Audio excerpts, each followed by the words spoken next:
Assalamualaikum warahmatullahi wabarakatuh. Perkenalkan, nama saya Rahmat Septrianda, NPM 2132 10613 dengan mata kuliah Bahasa Indonesia. Di sini saya akan menjelaskan tentang hakikat bahasa. Hakikat bahasa adalah intisari atau dasar kenyataan sebenarnya dari bahasa. Menurut pendapat Cair yang mengungkapkan bahwa ciri bahasa adalah sebagai berikut. 1. Bahasa itu adalah sebuah sistem. 2. Bahasa itu berwujud lambang. 3. Bahasa itu berupa bunyi. 4. Bahasa itu bersifat arbiter. 5. Bahasa itu bermakna. 6. Bahasa itu bersifat konvensional.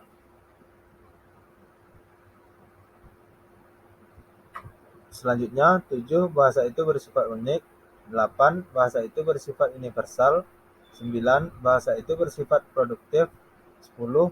Bahasa itu bervariasi. 11. Bahasa itu bersifat dinamis. Dan yang terakhir, bahasa itu bersifat manusiawi. Menurut Danawati, untuk mengetahui hakikat bahasa, kita harus menelusuri 3 aspek dasar bahasa, yakni isi bahasa, sifat bahasa, dan ciri bahasa. Yang pertama, isi bahasa. Bahasa sebagai instrumen komunikasi antar manusia memiliki beragam isi yang terkandung di dalamnya, meliputi informasi fonologi, informasi sintaktik, informasi leksikal, pengetahuan konseptual. 2. Sifat bahasa. Bahasa merupakan simbol atau bunyi yang bebas dipergunakan oleh seluruh masyarakat untuk bekerja sama dan berkomunikasi. Terdapat 5 sifat pada bahasa yang berwujud ujaran. Yang pertama, bahasa merupakan seperangkat bunyi. Bahasa adalah seperangkat bunyi bersistem yang dikeluarkan oleh alat ucap manusia. Yang kedua, hubungan antara bunyi dan referennya bersifat arbiter. Artinya, tidak ada hubungan antara referen dan bunyi yang digunakan. Yang ketiga, bahasa itu bersistem. Setiap bahasa di dunia memiliki sistemnya sendiri. Yang keempat, bahasa merupakan seperangkat lambang. Konstruksi yang membangun sebuah bahasa adalah lambang-lambang bunyi seperti A, B, C, D, sampai dengan Z.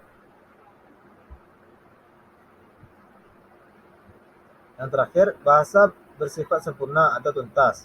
Komunikasi menggunakan bahasa akan dilengkapi dengan gerak tubuh pada penggunaan bahasa lisan, seperti gerakan tangan melambai ketika mengatakan sampai jumpa.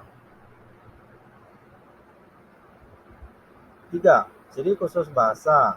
Ada 2, yaitu keumuman dan kesejagatan khusus. Pengertian bahasa. Bahasa adalah suatu sistem lambang berupa bunyi yang dapat digunakan untuk menyampaikan pikiran, perasaan, atau mengidentifikasi sesuatu satu sama lain antara penuturnya. Sementara itu, pengertian bahasa menurut KBBI, bahasa adalah sistem lambang bunyi yang arbiter yang digunakan oleh anggota suatu masyarakat untuk bekerja sama, berinteraksi, dan mengidentifikasikan diri.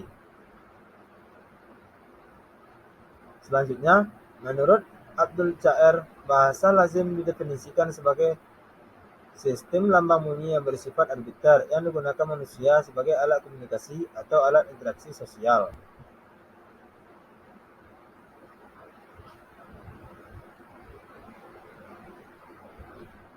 Hanya itu yang dapat saya sampaikan. Dan saya tutup. Assalamualaikum warahmatullahi wabarakatuh.